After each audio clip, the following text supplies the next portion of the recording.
Bueno, hace instante, como grabamos el programa y por una cuestión de horarios, el presidente del Colegio de Abogados estuvo con nosotros y grabamos con él. La primera pregunta que yo le hice fue la siguiente: ¿cómo analizaba como presidente del Colegio de Abogados la situación que se dio en la justicia con Albaca? ¿Por qué tuvo que ser alguien de afuera del sistema judicial que les venga a decir que Albaca no estaba funcionando en la causa Levo? Porque fue el Programa Nacional de Lucha contra la Impunidad. No fue la misma justicia la que descubrió que Albaca tenía un expediente que llevaba 7 años y, como dice la fiscal Marta Jerez de Rivadeneira, no solo que no administra justicia, no instruyó la causa. Esto es lo que nos decía Francisco García Pose hace instantes. Porque no es lo que quedó descubierto, me parece que no es una disfuncionalidad, sino una funcionalidad orientada. Ajá. Creo que lo que no hizo, lo que hizo mal Albaca, fue dispuesto así, decidido así, hecho es profeso. Lo cual tiene mayor gravedad. Por supuesto que tiene mayor gravedad.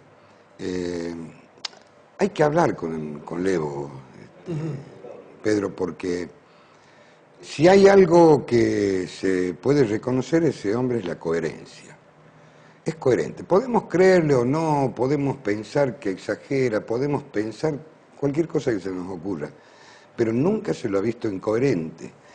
Y él mantiene una línea, en su explicación, en su narración, mantiene una línea que inevitablemente, con lo que inevitablemente uno se queda pensando de que esto no son casualidades o no son, o es la disposición, esto digamos que pasó con la Fiscalía del doctor Albaca, no muestra una actitud indolente, una actitud, sino muestra algunas actitudes positivas, digamos, no solo un no hacer, sino un hacer y un hacer mal, es profeso. No lo digo yo, lo dice la doctora Jerez de Rivadeneira, la instructora del sumario de la Corte, lo dice la misma Corte cuando resuelve ese sumario. De manera que hay elementos, pero de sobra, como para pensar que esa actuación así ha sido decidida de ese modo. Entonces, ha sido funcional en un sentido muy orientado. Me parece que no. Ahora, creo también que no. Esa no es la conducta ni la actitud del Poder Judicial. El Poder Judicial tiene muchas mujeres, muchos hombres trabajando ahí, gente muy valiosa, gente muy comprometida con la Administración de Justicia.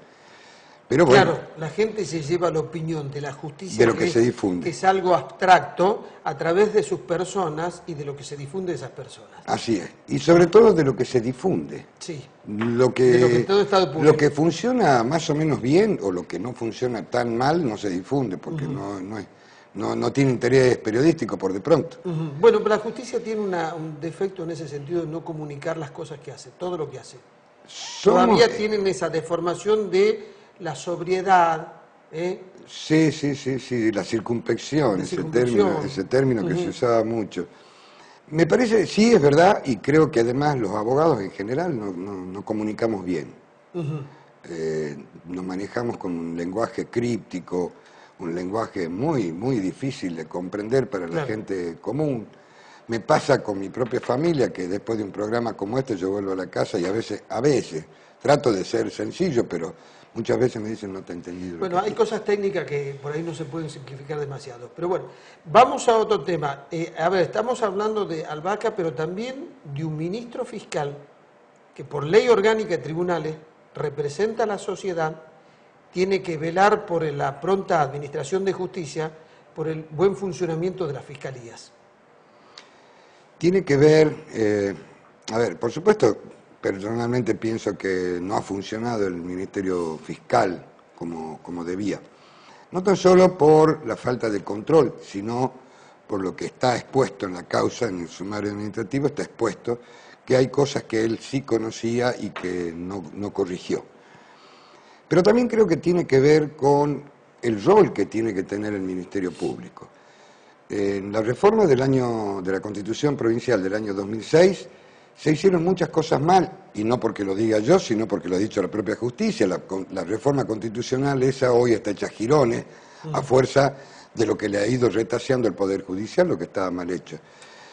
se han perdido algunas oportunidades, una oportunidad muy valiosa para hacer cosas importantes. Por ejemplo, darle autonomía al Ministerio Público y darle independencia a la persona que ocupe ese cargo. Entonces nos parece que eso podría haber sido un buen punto de partida para que este tipo de cosas como la del caso Levo, como la del caso de Marita Verón, también es un buen ejemplo, aunque la sociedad está acostumbrada a mirarlo en sentidos diversos. Creo que son casos de impunidad que duelen exactamente de la misma manera. Hay muchos casos de impunidad. Hay muchos casos de La impunidad. pregunta apunta a esto.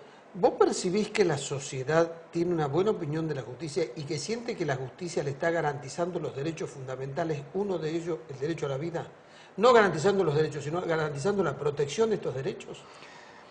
A ver, yo no puedo atribuirme la posibilidad de tener la medida de lo que piensa la sociedad respecto a la justicia, pero no me sorprendería que la sociedad piense que la justicia no está dando respuestas adecuadas, y sobre todo cuando hablamos de respuestas adecuadas hablamos de respuestas oportunas también, Pedro. Nosotros tenemos un poder judicial que tiene una organización que en la mayoría de los casos data del año 77, de la última reforma de la ley orgánica. Para dar ejemplos cortitos y claros, 9 juzgados de documentos y locaciones, año 76, siguen siendo 9. 8 juzgados civiles y comercial comunes, siguen siendo 8.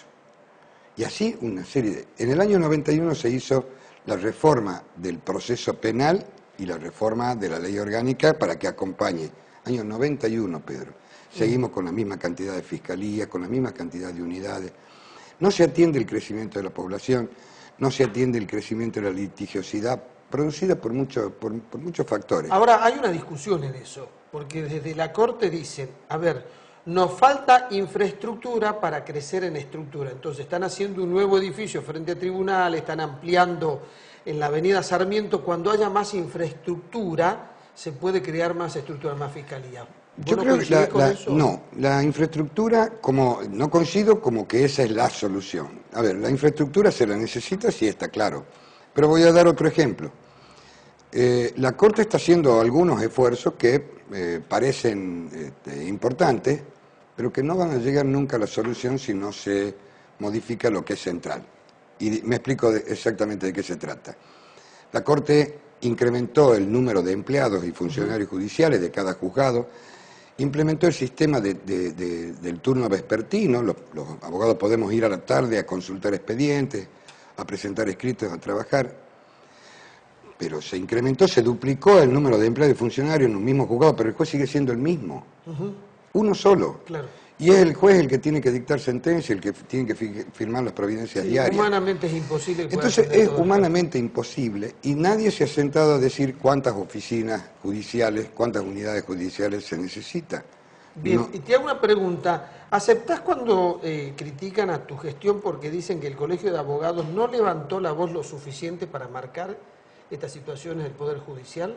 Como que buscó tener una buena relación antes que la valentía de decirle a la Corte y a la justicia. Me parece que eso... A ver, si estoy conforme con mi gestión, no, nunca estoy conforme. La verdad, y lo digo con toda humildad, no estoy conforme. Creo que siempre se puede hacer un poco más.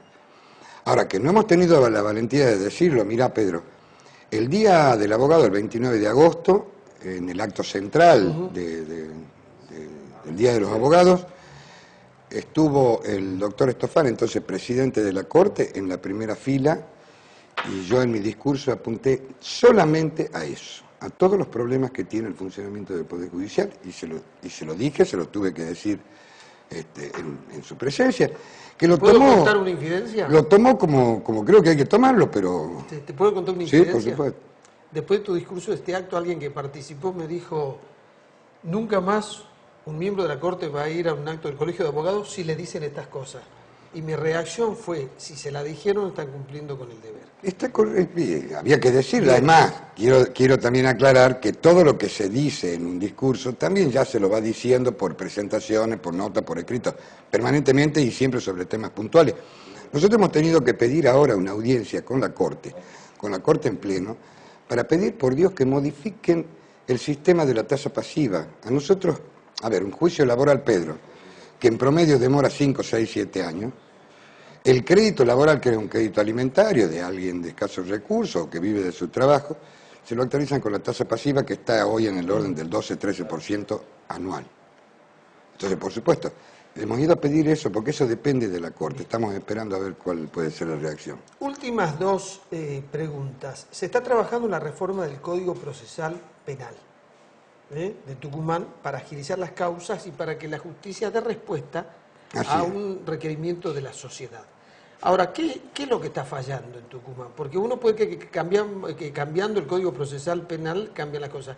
¿Están fallando las normas? ¿Está fallando el sistema o están fallando las personas? Es muy complejo. La reforma del año 91, que fue un primer camino hacia el sistema adversarial, que hizo que el juicio, integró el sistema de juicio y debate ante un tribunal, era novedoso, era un muy buen avance en el país. Se quedó ahí la reforma, Pedro. Se quedó ahí, no fue acompañada, puede haber habido errores de las personas, pero no fue acompañada por otras modificaciones que, por ejemplo, que es lo que se está buscando ahora, que se haga en audiencia oral y pública la mayoría de los actos procesales que se puedan cumplir. Claro. Y que el juez tenga inmediatez en la percepción de la prueba, de los testimonios. Hoy los juicios se han transformado, el debate se ha transformado en la repetición de algunos tipos de pruebas, se incorporan, vos debés haber visto que cuando se lee, se incorpora la pericia por su lectura, entonces una pericia que se hizo antes, con el expediente, se incorpora al debate. Las causas es una cosa cerrada, críptica, el testigo va a declarar lo que ya ha declarado antes durante la instrucción, o sea, fue muy bueno y se quedó ahí. Lo que estamos pretendiendo ahora es avanzar hasta un sistema netamente adversarial en donde las partes sean equivalentes, tanto la defensa como la acusación. Hoy el defensor le tiene que pedir al fiscal que produzca una determinada prueba y el fiscal la produce si quiere y cuando quiere. Así funciona el sistema actual. Bueno, vamos a un sistema en donde no sea el fiscal, sea una parte exactamente equivalente a la defensa y que haya un juez de garantía que es el que vaya dirimiendo los pequeños conflictos que se van suscitando a medida que va tramitando la causa. Tenemos que decir que además este cambio, el que estamos haciendo mención, lo beneficia al imputado en una causa, porque con mucha rapidez sabe cuál es su situación. Por supuesto. No como en el actual proceso donde definitivamente puede estar mucho tiempo y dice, no sé cuál es mi situación, si definitivamente estoy implicado en una causa. La excarcelación, por ejemplo, se resuelve inmediatamente en una audiencia. No tiene que hacer el pedido y esperar 10 días que se lo resuelvan. Bueno, se resuelve inmediatamente. La última pregunta. La oposición está planteando al Perovich que si bien Perovich tiene la facultad por la Constitución de nombrar al nuevo ministro fiscal de la Corte, que lo haga por concurso. ¿Cuál es la posición que tiene el Colegio de Abogados? Por eso hablaba yo que hemos perdido la oportunidad en la reforma de la Constitución de darle autonomía al Ministerio Público y de prever los mecanismos para que el ministro fiscal o todos los fiscales sean auténticamente independientes. Nosotros no tenemos posición tomada, no es un tema que lo hemos debatido porque tiene aristas políticas. Mi posición es que creo que sería un muy buen gesto. Hay algo que no hay que desconocer, Pedro, que la Constitución está escrita así y lo peor que uno puede hacer es ignorar la Constitución. Pero sí sería, creo, un gesto de grandeza del gobierno autolimitarse en su facultad y avanzar hacia un mecanismo, tal vez concurso o tal vez algún otro mecanismo de selección que garantice que la persona primero tenga la idoneidad y la capacidad, porque de este modo no tenemos la sociedad, no tiene ninguna garantía, y en segundo lugar que sea auténticamente independiente. Creo que haría bien el gobierno en hacerlo, pero la Constitución está y también no le podemos reprochar al gobierno si decide cumplirlo. Francisco, muchas gracias.